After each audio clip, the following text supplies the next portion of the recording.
Party సాధించిన ఘన విజయంపై ఉప ముఖ్యమంత్రి మల్లు భట్టి విక్రమార్క హర్షం వ్యక్తం చేశారు. సోమవారం మధురలో నిర్వహించిన మీడియా సమావేశంలో ఆయన మాట్లాడుతూ కాంగ్రెస్ పార్టీని భారీ మెజారిటీతో గెలిపించిన ఓటర్లకు ధన్యవాదాలు తెలిపారు. రాష్ట్ర చరిత్రలోనే తొలిసారిగా పట్టణాల్లో కాంగ్రెస్ కు ఈ స్థానం ప్రజలు పట్టం కట్టడం చరిత్రాత్మకమని ఆయన అభివర్ణించారు. అభివృద్ధి సంక్షేమం ప్రభుత్వంపై ఉన్న నమ్మకంతోనే ప్రజలు ఈ తీర్పు ఇచ్చారని భట్టి విక్రమార్క పేర్కొన్నారు. రాష్ట్రంలోని సుమారు 90 నుంచి 95 మున్సిపాలిటీలను కాంగ్రెస్ కైవసం చేసుకోవడం పార్టీ బలాన్ని నిరూపిస్తోందన్నారు. కేవలం గ్రామాల్లోనే కాకుండా పట్టణ ప్రాంతాల్లో కూడా కాంగ్రెస్ అత్యంత బలంగా ఉందని ఈ ఎన్నికల ఫలితాలు స్పష్టం చేశాయన్నారు. ముఖ్యమంత్రి రేవంత్ రెడ్డి నేతృత్వంలో పట్టణ కేంద్రాల అభివృద్ధికి ప్రభుత్వం చేసిన కృషికి ఇది నిదర్శనమని ఆయన కొనియాడారు. ముఖ్యంగా ఖమ్మం జిల్లాలోని అన్ని మున్సిపాలిటీల్లో కాంగ్రెస్ పార్టీని ఏకపక్షంగా గెలిపించిన ఓటర్లకు ఆయన ప్రత్యేకంగా ధన్యవాదాలు తెలిపారు. ప్రజలు తమపై ఉంచిన విశ్వాసాన్ని వమ్ము చేయకుండా ప్రభుత్వం మరింత బాధ్యతగా పనిచేస్తోందని హామీ ఇచ్చారు.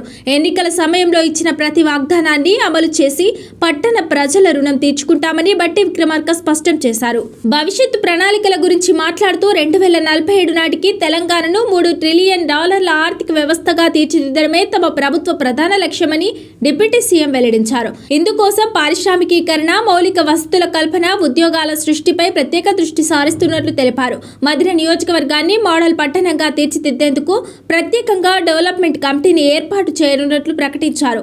నో పాలిటిక్స్ ఓన్లీ డెవలప్మెంట్ అనే నినాదంతో ముందుకు సాగుతామని, ఈ విజయంలో కీలక పాత్ర పోషించిన నాయకులకు, కార్యకర్తలకు ఆయన కృతజ్ఞతలు తెలిపారు. రాష్ట్రంలో జరిగినటువంటి మున్సిపాలిటీకి సంబంధించిన ఎన్నికల్లో కాంగ్రెస్ పార్టీకి భారీ మెజారిటీ ఇచ్చి గెలిపించినటువంటి ఓటర్ మహాశయులందరికీ కూడా ముందుగా నా హృదయపూర్వకమైనటువంటి ధన్యవాదాలు, కృతజ్ఞతలు కూడా. ఒకప్పుడు కాంగ్రెస్ పార్టీ కేవలం గ్రామీణ ప్రాంతాల్లోనే ఉంది, అర్బన్ ప్రాంతాల్లో కాంగ్రెస్ పార్టీ బలహీనంగా ఉందని కొన్ని రాజకీయ పార్టీలు పెద్ద ఎత్తున ప్రచారం చేసుకున్నాయి.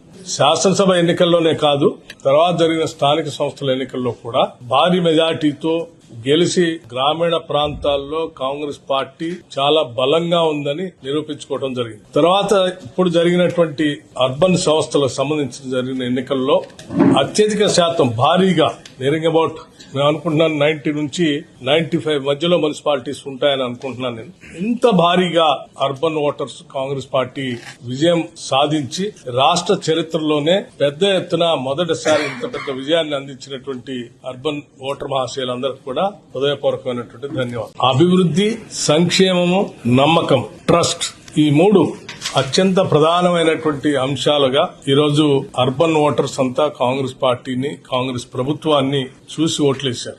రాష్ట్ర ముఖ్యమంత్రి శ్రీ రేవంత్ రెడ్డి గారు, తోటి కేబినెట్ సహచర మంత్రివర్గ సభ్యులందరూ ఇది ఒక సమిష్టిగా అర్బన్ సెంటర్స్ ని అభివృద్ధి చేసే కార్యక్రమంలో సంక్షేమాన్ని, అభివృద్ధిని, నమ్మకాన్ని మూడింటిని మేళవించి గత 2 సంవత్సరాలుగా పనిచేసుకుంటూ వచ్చారు. ఆ వచ్చిన పనిని ప్రజలు గుర్తించి ఆస్వాదించారు. పని చేస్తే, నమ్మకంతో ప్రజల పక్షాన నిలబడితే, వారి సంక్షేమం గురించి ఆలోచన చేస్తే ప్రజలు ఎప్పుడు కూడా హక్కును చేర్చుకుంటారనేది చాలా వాస్తవంగా ఈరోజు రాష్ట్ర వ్యాప్తంగా వచ్చిన ఎన్నికల ద్వారా నిరూపించారు. తప్పనిసరిగా ప్రజలు, పట్టణ ప్రాంతాల ప్రజలు, ముఖ్యంగా గతంలో గ్రామీణ ప్రాంతాలతో పాటు పట్టణ ప్రాంతాల ప్రజలు ఈ ప్రభుత్వం పైన ఏ నమ్మకాన్ని అయితే ఉంచి ఓట్లేసింత భారీ మెజార్టీ అందించారో వారి నమ్మకాన్ని ఏమాత్రం అమ్ము చేయకుండా పెద్ద ఎత్తున అభివృద్ధి, సంక్షేమం, మేలు కలిగితో మరింత బాధ్యతతో ఈ రాష్ట్ర ప్రభుత్వం పనిచేస్తుందని చెప్పి ఈ సందర్భంగా మీ అందరికీ మనవి చేస్తా ఉన్నాం.